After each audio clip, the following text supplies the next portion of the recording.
Good evening and welcome to this week's edition of Sports Report. On tonight's programme, we'll be looking back at a busy few weeks at the Sandpits Paddle and Tennis Club.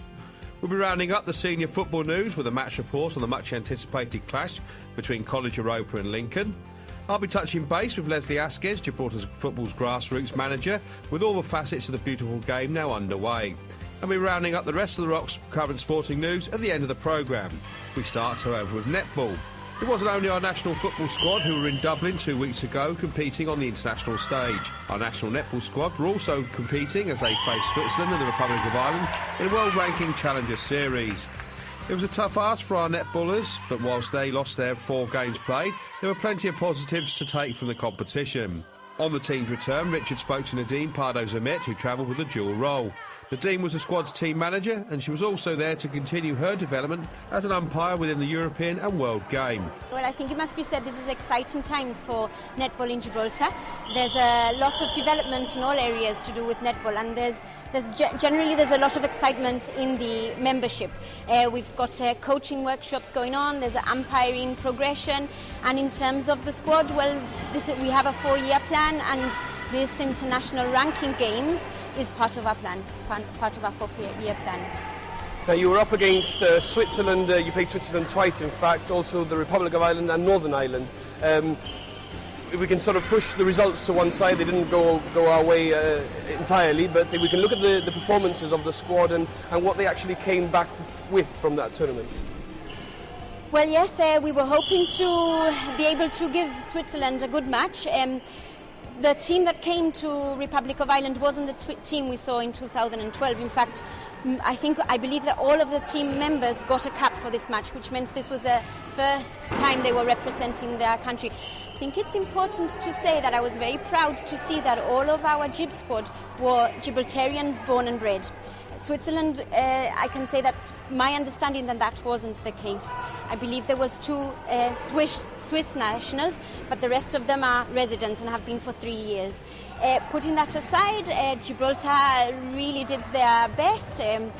We were fighting all the way, and we came back smiling. We are happy with what we did. In terms of the score, that wasn't an issue for us. We were looking at getting results on a quarter-by-quarter basis. So the coaches were giving the squad players individual challenges, and they were meeting that. I think it's important to say that as a team, there was great teamwork on the court and off the court. As I said before, we are developing the squad, and this year we had 2 junior players, previous under-17 players in the squad. So it was a method of combining experience with youth. So yes, we're seeing what works, and we're happy with what we saw in the Republic of Ireland. Now, if we look at your opponents, I mean, you were just telling me off camera that the Northern Ireland squad are actually ranked 8th in the world. Was that a daunting thought when you were going into thinking that you had to play against them? I think our players took it as a challenge. They were raring to go in all of the matches. I think what's important here to tell our viewers is that the Northern Ireland match was a non-ranking match. They came with a development squad, and our ranking matches were the Swiss team and the Republic of Ireland team. Perhaps what must be also pointed out is that something that does let us down is our height in Gibraltar. I mean, I think it's evident in all sports in Gibraltar, even in the football that we went to see on the Saturday. You can see that height is not one of our strengths in Gibraltar, and it was a big issue for us while playing the rest of the national squads. There were some very tall players there. And if we look at the actual ranking that Gibraltar has at the moment, I mean, how did this tournament affect the ranking? Was there much of a difference in positions after the tournament? I believe we are now ranked 31st in the world, which is not bad from a developing nation where we have 30,000 inhabitants. Switzerland is ranked now 29th. Unfortunately, we did not have Malta come along to this particular tournament, so we will have to play them in the Challenger Series come the European Championships in May of next year. So, and Republic of Ireland is ranked about 30th. So And on a personal note for yourself, it was quite a busy weekend. You were also umpiring some of the games as well, so it must have been hard to time manage all the time. It was hard. It was my first time as team manager as well, so it was a steep learning curve for me. Luckily the squad, as I said before, gelled as a team, and there was no problems in that respect. But yes, in terms of umpiring, I've come back buzzing. I really did enjoy it. I umpired Ireland versus Republic of Ireland, and I think I did well in that. I had two international umpires giving me some feedback and mentoring me along the way, and I'm proud to say that when I umpired Switzerland against Northern Ireland, the feedback I got was that I had a near perfect score, so I'm really buzzing, even though I've returned 3 days later and I'm still on a high. Now, we all know that you're quite an experienced netball umpire. We see you here in the Victoria Stadium Sports Hall week in, week out. How does it compare umpiring sort of domestic games here in Gibraltar to international ranking matches? It's a completely different level. It's completely different league. Netball all over the world is improving in leaps and bounds, if you excuse the pun, and the players are so much stronger, they're faster. I can say that yes, we are developing here in Gibraltar, but when you move away you can see that the game is just a different level of play. They're stronger girls, the games are much faster. I obviously enjoy umpiring in Gibraltar, but when I go out and I umpire international matches, it's just a different game that I'm umpiring. And finally, Nadine, looking ahead now, what's next for the national squad?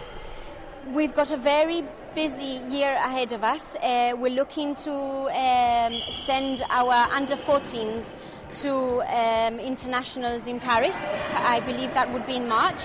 We've got an under-17 championship to look forward in April, and then the senior squad has been invited to Belfast for the next ranking matches. So very busy times ahead.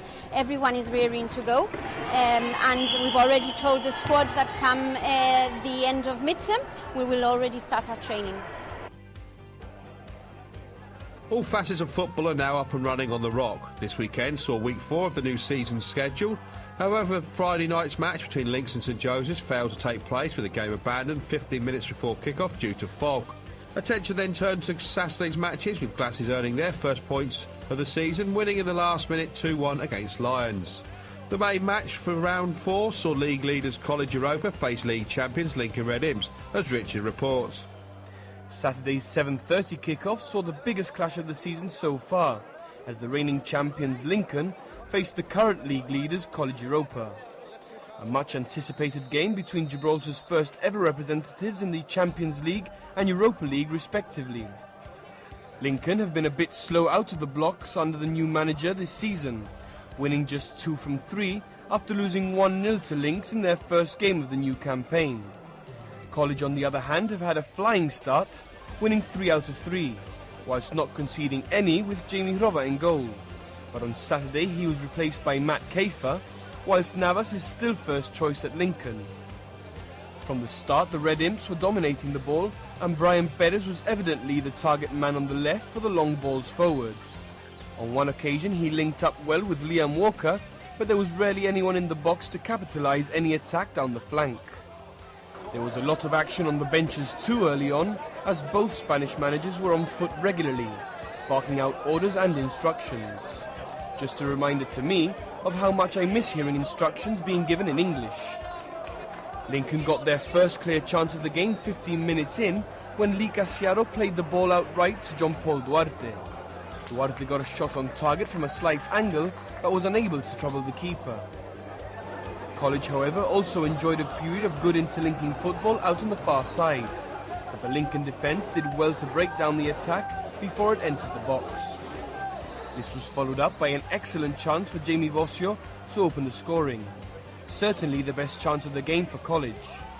He fought well to drive the ball up the heart of the midfield, but sent his shot over the bar after a clever 1-2 with Juan Molina. Lincoln then had their latest chance to find the opener through Walker. Duarte received the ball out on the right from Ryan Casiaro before laying it on to Walker, who was unable to beat the keeper. Then, with 5 minutes to go until the break, Lincoln finally opened the scoreline. After a first initial corner, Brian Perez delivered the second, which eventually fell for Joseph Cipollina, who smashed it into the back of the net. It looked like Lincoln were going to take a 1-0 lead into the break, but less than 2 minutes after the opener, the Red Imps managed to double their score. Walker delivered a free kick after Bossio's challenge on Brian Perez, and it was captain Roy Cipollina who was on hand, who smashed it past Kafer in the College goal. In the opening stages of the second half, College were unlucky not to get one back. Molina tried his luck from outside the area, forcing a great fingertip save from Navas. Lincoln were once again working well in attack. A free kick 15 minutes after the restart was delivered by Walker and led to another 2 consecutive corners, but nothing was made of them. Seconds later, Lee Casiaro had another good chance, but unlike the Lee we're all used to, he was unable to find the target. With 20 minutes played of the second half, things went from bad to worse for College, as Lincoln recorded their 3rd goal of the night. Brian Perez delivered free kick from the left wing, and it was handled by Kafer at the near post before the ball jumped out of the keeper's hands and bounced over the line. This pretty much sealed the deal for Lincoln, but they weren't to have it all their own way, as they were soon reduced to 10 men. Anthony Barden picked up his 2nd yellow for a foul and was sent to the changing rooms, a decision which he was evidently not too happy with. College were unable to make much of the resulting free kick or the rest of the game, and it ended in a 3-0 victory for the Red Imps, but College still remain on top through goal difference. That's all for part 1. After the break, we'll continue with football as we talk grassroots with GFA Grassroots manager Leslie Asquez. We'll round up a busy few weeks recently for Gibraltar's tennis and paddle fraternity, and we'll be rounding up the rest of the Rock's current sporting news before we go.